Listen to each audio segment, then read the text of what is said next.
Hi, ladies and gentlemen. I'm John Monsul. This is Communicating Today. We've been on Channel 10 for a long, long time, well over 20 years, well past 600 programs. For those of you who watch us on a regular basis, we come on 3 times every week. Every Wednesday in prime time at 8:30 p.m., every Friday morning for you early birds when you're driving to work and you probably can't see our show, but you shouldn't be texting and emailing. That's not good for the driving situation. But every Sunday afternoon at 3:30, so 3 times every week, one of the longest running shows right here on Channel 10. We've had some wonderful programs for you in the past, and I know that tonight will be absolutely no exception. I'm thrilled to have the guest that we have sitting alongside of me right here.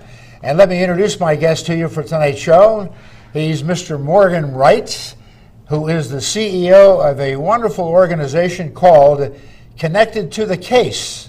They have a nickname. They call themselves C2C. That means Connected to the Case. That's his company.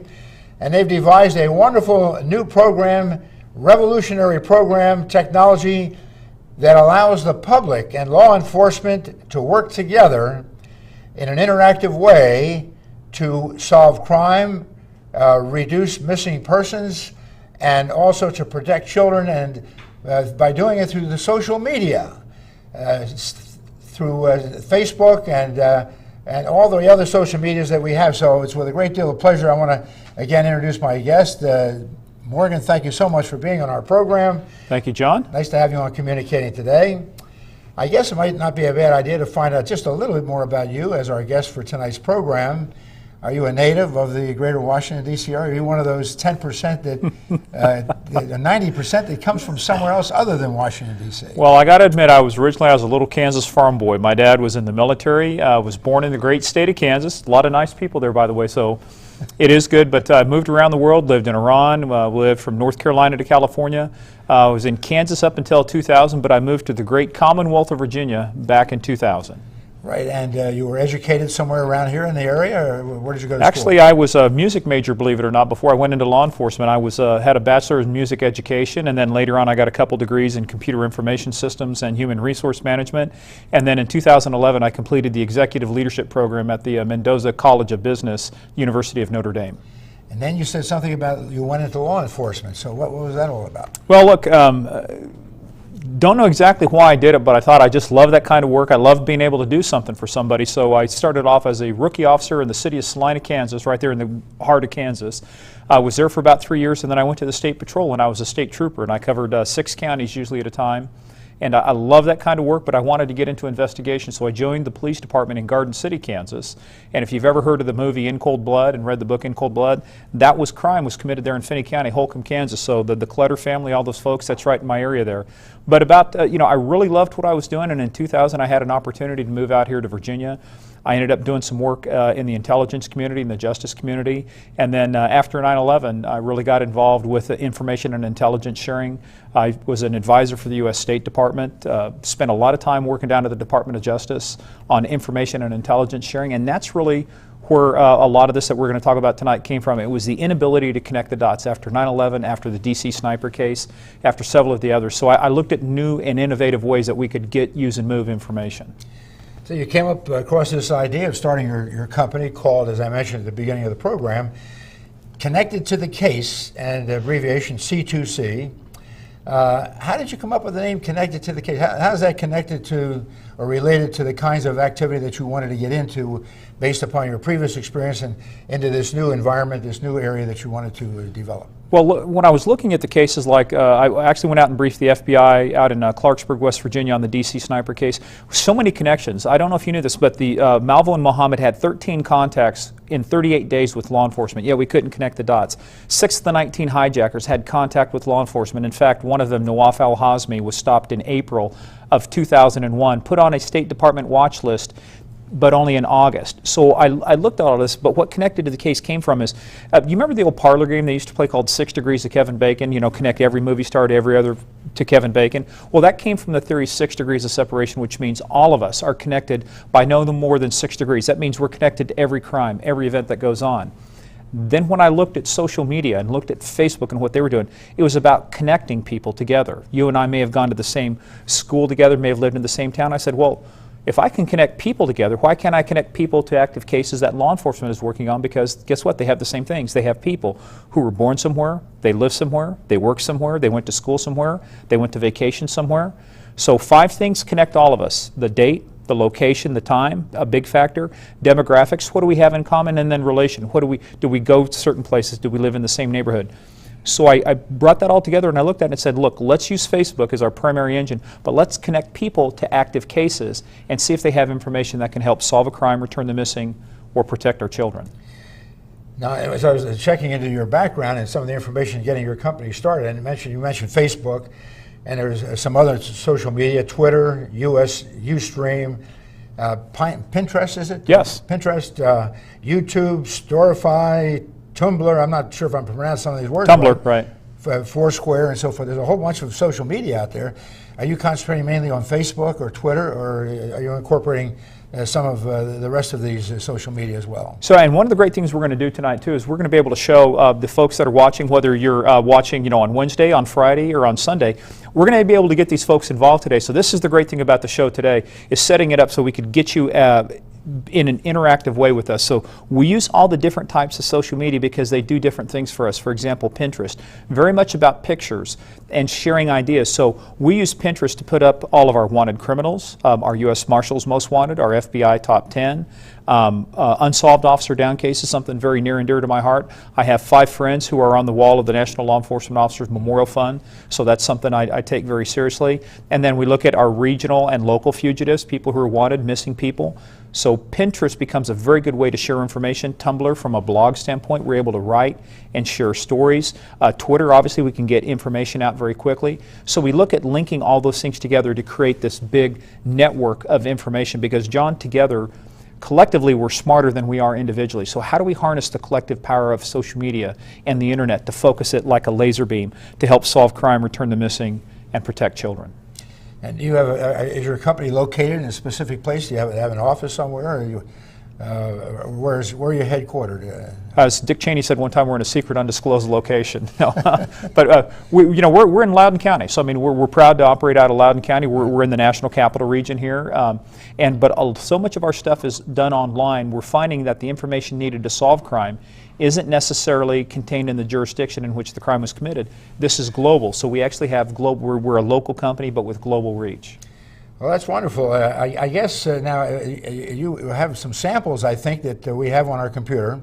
Right. And we have it set up so that we're going to go back to the control room, Beth and Brad. If you folks will be nice enough to put something up on our screen for our folks at home to be watching us. And Morgan, if you want to go ahead and take a look at the monitor and see what they're going to put up. Brad, do you want to get that thing rolling? I think we have something up there Sure. right now. So you folks at home can follow along when Morgan is going to describe exactly kind of like how his connected to the case system works. So Morgan, why don't you go ahead and do a voiceover? So if your folks are watching tonight, put it on pause, put it on DVR, or whenever you're watching, hold on, grab your laptops, grab your desktops, whatever you got to do. But let's come back because tonight we're going to do something different, John. We're actually going to get people involved, even while the show's going on. Even though it's taped and broadcast later, we want them to find out if they are connected to the case. So what they're seeing now is a screen that shows a suspect by the name of Shane Miller. But this is when you first come to Connected to the Case. If you type in our URL, our website address, this brings you to the first thing. Now, right there, it just shows you'll see all it says is top cases, and there's a place for your name and your location. And one of the ways we log in, so when you go to the next tab, one of the things you do is when we say, are you connected to the case, we want you to log in with Facebook. So you'll see the button there that says Connect with Facebook. And when you do that, what you're doing is giving us the same information you've already given to Facebook, you've probably given to already some of the other sites. We're not asking for anything more than what you've already agreed to give. And what we're looking for is, where were you born? Where do you live? Where did you go to school? What events have you attended? Let us take a look at the pictures you posted and see the locations those pictures were taken. And then what we'll do is then, after you do that, and then we'll go back to the main page now. So when we swipe back over, to that there. Now once you're logged in, you'll see now, John, what's changed is now it says top cases, nearby cases, and followed cases, and it's got my name and where I'm from. Now only you see that. So if you were logged in right now, John, only you would be seeing this. Law enforcement doesn't see this. Your neighbor doesn't see this unless they got a big telescope. But if you just hover over if you put the mouse over where it says top cases, Those are the latest cases that are entered. Now, if you go over one that says nearby cases, now, John, this is one you and I were talking about earlier. Two of these cases are local cases. One is Mark Hand. He's a suspect wanted out of Leesburg, Virginia, for drug offenses. But the other one is a homicide, Jamie Lane. He was killed in his house. They think they know who the suspect is, who's been convicted in another crime, but they need more information. And then if you go over to followed cases and hover over that, those are the cases that I'm following. That one, even though it's a hat, that one comes from Grand Prairie, Texas. That's one of our agencies that's entered cases. That's the only evidence they have at a homicide. So, I mean, that's how we get started. So when you do click on that, then if we'll go to the next tab after that, we'll show a couple more things here. Now, when I click on, when you go to messages originally on the tab, this shows me all the connections that I have. So messages, it says I have 15, but if you look over on the left-hand side, here's all the connections that I have. So all of these cases I have something in common with. And if we go to the very next tab after that, this is the fugitive. Let's just take this as an example, then we'll come back and talk. This guy's name is Frederick Cecil McLean. He's one of the U.S. Marshals top 15. So when you hover over that and you see what he's done, let's go to the next tab real quick. When I click one of the links that I was linked to, it showed you have 3 connections to the case. And when I clicked that, one of the things it brought up is for the last 11 years, I've also been an analyst for Fox News and Fox Business, and I do a lot for them on issues of cybercrime, cyber terrorism, and technology-related crime. Well, just about a year ago, in fact, September 28th, I checked in at San Diego and I said I'm going to be on with Shep Smith at 3:30. It knew that. It connected me to that case because I was in San Diego and I checked into a place and I told everybody where I was at. It compared the information in my profile against the information in the case, and it said, you know, Morgan, you may have a connection to this case, and that's where it did. So we'll come back to that in just a minute, but you know, let's follow up on a couple other things. We can talk here for a little bit, then we'll go back, as they say, you know, back to the screen here in just a little bit. Okay. Wonderful. That's amazing, Morgan. You put an awful lot of work and a lot of research into this, that's for sure. Well, you have the kind of background that lends itself for you to be able to pursue this kind of activity. What do you plan to do with connected to the case? Is this something that you, how do you plan to expand it? Yes. To grow it? And it's kind of pretty much what, locally here in the greater Washington, D.C. area? You want to go nationwide eventually? Is there a possibility? Well, if everything is cyber connected, you can go global. You go, yeah, it's absolutely absolutely. Right. So let me tell you, you don't need to open up offices in different parts of the country. You have just one headquarters location. The rest of it, I can work out of Starbucks if I want to. Yeah, which is I've been known to frequent. Right. No, actually, one of the things we've looked at is we work a lot with the local agencies. In fact, when we talk just a little bit about Cleon Williams and the capture we got, that was done locally. But I've got a meeting actually with the U.S. Marshals. We're talking with the people who do their fugitive recovery, the National Sex Offender Targeting Center. I'm in discussions with the FBI right now. We work with several of the agencies around here, the Washington Metropolitan Police, Montgomery County, all the way down to Grand Prairie, Texas, out to California. So we're starting to build a lot of agencies who use this, and our plan is to continue to expand. We want to cover the United States first because we know many of the fugitives aren't just here in the United States. For example, a gentleman by the name of Eric Toth, who was actually out of the Maryland area here, he was one of the FBI top 10. He was caught, I believe, down in Nicaragua attempting to cross the border, but he'd been on the run for several years. He was wanted for possession of child pornography, a bunch of other very horrendous crimes against children. So he was an FBI top 10, but he was caught not here, even though he's from this area, John. He was caught there, so we continue to want to expand our relationships. We're expanding the social media sites that we use, and we're expanding the technology. In fact, we're working on right now another initiative that I would love to tell you about at some point in the future, but we're actually talking to investors at this point. But we're looking at how to use big data, lots and lots of data to help solve crime. Just got the halfway signal, Morgan. We go back to the camera for a few seconds. Ladies and gentlemen, to reintroduce our show, for those of you who may have tuned in a little bit late, we hope not, we are called Communicating Today. I'm John Monsul, the producer, the host of the program. We come on 3 times every week, every Wednesday evening in prime time at 8:30 p.m., every Friday morning for your early birds when you're driving to work. You may or may not be able to see the show, but every Sunday afternoon when the Redskins aren't playing, but they're now playing every Sunday afternoon, so now you may or may not be able to see our show again on Sunday. But 3 times every week, been doing it for a long, long time, since way back in 1990, one of the longest running shows here on Channel 10. We have a very special, interesting, I think, program for you tonight. This gentleman sitting alongside of me, his name is Morgan Wright. He is the founder, the CEO, the creator of a wonderful, exciting, interesting, different, very different company, organization called Connected to the Case. He abbreviates it by calling it C2C. Makes it kind of easy when he sends his emails that he doesn't have to spell it connected to the case. He can just, C2C is calling you and talking to you on email. But he's been describing a wonderful technology that he's developed over a long period of time. His education precedes that, and a way to apprehend criminals, to prevent the kidnapping of children, like what happened not too long ago in Cleveland, when 3 young ladies were kidnapped for a long period of time. They caught the guy, certainly because of social networking, I guess, had something to do with that, Morgan, if I'm not mistaken.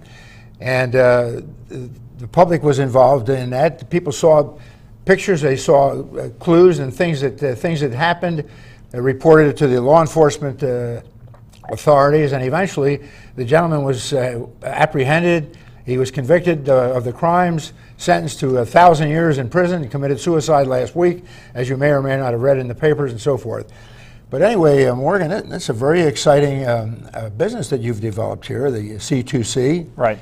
And I guess it's got all kinds of potential, I think, because crime is never going to stop. No. The criminals are going on. Kidnappings are not going to stop. We have terrorism now to deal with. We're a couple of days removed from the 12th anniversary of 9/11. Yep. It's going to happen a couple of days from now as we're taping our show. And shootings in movie theaters, in schools, young children being killed. University of Virginia Tech a couple of years ago when 33 people were murdered down there, when a crazed gunman went in there. So there are all kinds of crimes and things happening in our society. And you found a way to sort of intercept that and I guess get the public involved too, because the public is very important in this. John, let me tell you, you've hit upon a very key point. I'm a firm believer in what's called community policing. Right. The original concept of community policing was created by Sir Robert Peel, who was the father of the London Metropolitan Police Force. This is back in 1839. Sir Robert Peel had a saying, which is really what guides us on building this. It says, the police are the public and the public are the police, but the police are the only members of society who get paid to give full time and attention to duties which are otherwise incumbent upon everybody in the interests of public order and safety. That means crime is not a police problem, crime is a community problem. So this is about how do the police and the public work together in an interactive way, in a very collaborative way to help solve a common problem. So that's why we've built this. The other thing I do, and I just don't say that, I'm actually part of the International Association of Chiefs of Police, their community policing section. So every year we judge entries. I'm on the final judging committee. Firmly believe it's that the public has to get involved, and that's one of the things people have to do. They have to participate. So if you're out there tonight, log on, go to connectedtothecase.com, log on, follow us on Twitter @C2Case. There's just a lot of really neat things that you can do to get involved. But no, crime is not going to go away. But we have to find a way to harness the new technology. We can't run away from it. And let's take, for example, you were talking about the Cleveland kidnapping case. So if we go back to the website real quick, one of the things that we do is we use blogs to talk about these things. So one of the things I show here is the lessons from what I call lessons from the Cleveland kidnapping. Now, if you'll just scroll down a little bit to the first picture that's down there, keep scrolling down until we get to the map picture on the left-hand side. There you go. Now, John, right there, if you take a look at that, you'll see 3 yellow pins in there. Those were the 3 kidnappings. It was Michelle Knight, Amanda Berry, and Gina DeJesus. Gina DeJesus was the last child that was kidnapped. And from that, if you scroll down a little bit more to the sketch, let's scroll down to the sketch. That's the sketch of the person that they said they thought was involved in the kidnapping. Now, John, here's what's important. I went back and researched the Cleveland police, and I researched their Facebook site. They started in January of 2012. One thing they did not do, and I don't say this as a knock, I say this from the heart because I'm a cop at heart. You cut me, I bleed blue. This is what I love to do. But we have to take a look and say, how do we use social media as a tool, not just as a communication mechanism, but as a tool? So when you take a look at this, so now let me ask you, John, as we scroll down, let's scroll down to the side-by-side picture right there. Amazing. That is Ariel Castro. That is the gentleman who was arrested. Now, had you put that out, had they been using connected to the case, and I say this with all sincerity, I mean, I don't like to do Monday morning quarterbacking, but I know that if you put that out, we would have made a connection to anybody in that neighborhood because I have people in Cleveland who are connected in that area. There are people there. You would have seen if you were within 10 miles or 15 miles of where those girls were kidnapped. And by the way, Ariel Castro was only 3 miles, lived only 3 miles from where all 3 girls were kidnapped. Wow. You're talking about a very small neighborhood. Had you put that picture out, somebody there would have called years ago to say, I know this guy. Yeah. And remember, these girls were in prison for, you know, a long 10 to time. 12 years. Yeah. Right. So, I mean, there was a lot of time, and this is, we believe, this right here is a perfect example of the real power of what social media can do. Now, let's go over to the next tab. I'll just show you a couple more things, and then we'll wind down this tonight. Those are just our most wanted, so if you go to our page and go down to the very bottom and click on most wanted, this is the FBI top 10, the U.S. Marshals top 15. Those are the worst of the worst. If we go over one more now, let's take a quick, let's talk real quick about Cleon Williams here, because you're talking about what do we do locally. So Cleon Williams, I hate to say this, but he was a former police officer, but this guy has a long history of crime. This guy has been arrested for rape, abduction with intent to defile, impersonating a police officer, unlawful possession of a firearm. I mean, this is not the guy you want out. Now, his original charges were only, or the one he was being wanted on were grand larceny and fraud. But we worked with the Sheriff's Office, Sheriff Mike Chapman, Director Liz Mills, the Public Information Officer, Lieutenant Jamie Sanford, and Detective Mac Halley. We put this case into our system. In 36 hours, John, we developed the tip that found him. They had no clue where he was, but we had over 15 locations. And if we go to if you go now to drop down and just go to the next tab now, one of the things we did, right there we go, that's our tip form. So that's the way we originally got the tip. Now this is how people can work with us. They can either give their information to us or they can remain anonymous, but we've added a new feature here. They can get a hold of us. We have a toll-free number, 855-TIPS-C2C. That's 855-847-7222. They can use this tip form. Every one of our cases has a tip button. They can either be anonymous or leave their email information. But we've added a new feature. We've added a chat feature. They can chat anonymously or chat in real time with their name to the law enforcement agency that's actually working the case. And if the law enforcement agency is not online, it's like a bulletin board. We can post messages and go back and forth. So we're very excited about this coming up. And if we just show the last three real quick, we'll come back and finish our discussion. So basically, I just want to show you, this is our Facebook page. If you scroll down, you'll see we have about over 35,000 fans on Facebook. We reach about 200,000 people a week with this way. So we can get the message out. We post all our most wanted fugitives, and we post a little humor. You know, we don't want it all to be dark and serious. We post a little humor. If you go to the next tab, that's our Twitter tab. So we're also on Twitter. You can find us at C2Case. We have a little over 1,000 followers. We really need more people getting involved, so follow us. And then the very last one, John, you were talking about is just Pinterest. So we put boards up there, so we have missing and endangered, unsolved homicides. If you scroll down, you see we have U.S. Marshals, unsolved officer down, most wanted. And then one here, folks can go here to Pinterest and track the National Capital Region's most wanted. So we get a lot of cases from around here. So Maryland, Virginia, D.C., so we put all those cases there. Boy, there's some scary looking faces in there. Thank goodness yours isn't one of them. Well, you know, I want to meet some of those folks in a dark alley some night, you know, in the middle of the winter time. But that's amazing, Morgan. I'm flabbergasted. I just got the 5-minute warning, so we're getting down toward the end of the show. But you've described your system just absolutely wonderfully. I'm just trying to keep up with you. I haven't heard such a wonderful description of a law enforcement system that you've developed. Is the United States Justice Department aware of all this? Are they Yes. involved in it somehow or other? Actually, so the U.S. From a national standpoint? Right, the U.S. Marshals are part of the Department of Justice along with the FBI, Right. so we're very far along in working with the Marshals. And actually, the reason they liked it, we wanted to keep it simple because we don't want people to be afraid of the technology.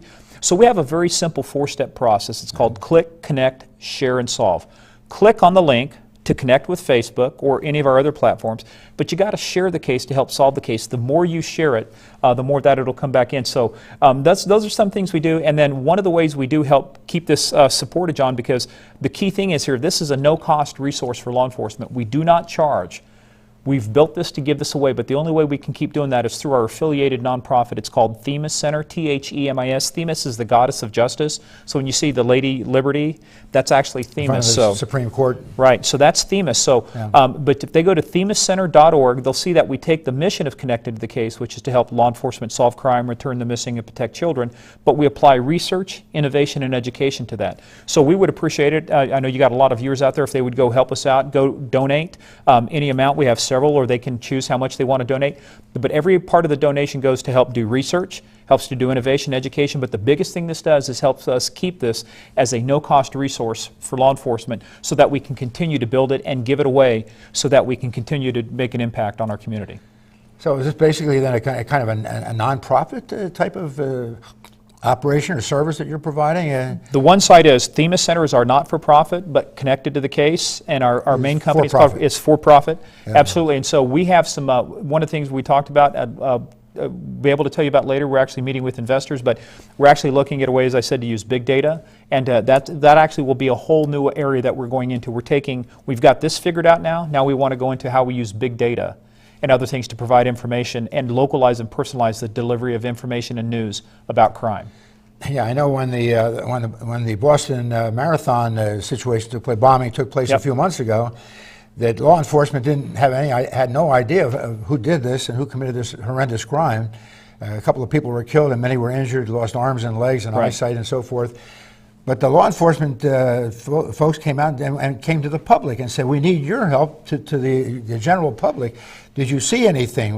Was there any suspicious movement or any person carrying a satchel or a case or something that you could tell us about? Because any little tip, any little hint would be something that could help us to solve this case. And they did get some pictures and some photographs of guys carrying satchels, and it happened to be the two brothers who committed the crime. And eventually they got caught within a couple of days of committing the crime and were apprehended. One was killed and the other now is up for trial and so forth and so on. So again, get the public involved. And you mentioned something about community policing, and that's kind of get the public involved. Absolutely. And certainly the Facebooks and all the rest of the social media is an excellent way to do that. Just got the 1 minute warning, Morgan, so I'm going to have to think about signing off. And I want to thank you so much for coming on our program. Appreciate Fantastic, it, John. Wonderfully revealing and informative. I appreciate it so much. The best of luck with Connected to the Case.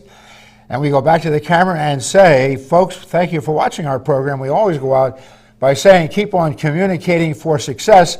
For wonderful guests like on our program tonight, Mr. Morgan Wright, and his wonderful, wonderful feature called Connected to the Case, C2C. And look on his website, www.connectedtothecase.com. Is that right, Absolutely, Morgan? John. Thank you very much. Okay, folks, thank you for watching. Come back and see us again next week. And thanks again, Morgan. Thank you, John. It so much. Thank you. Good luck, continued success at Show 700. And same to you on your C2C. Thank you, folks. We'll see you all next week. Bye-bye.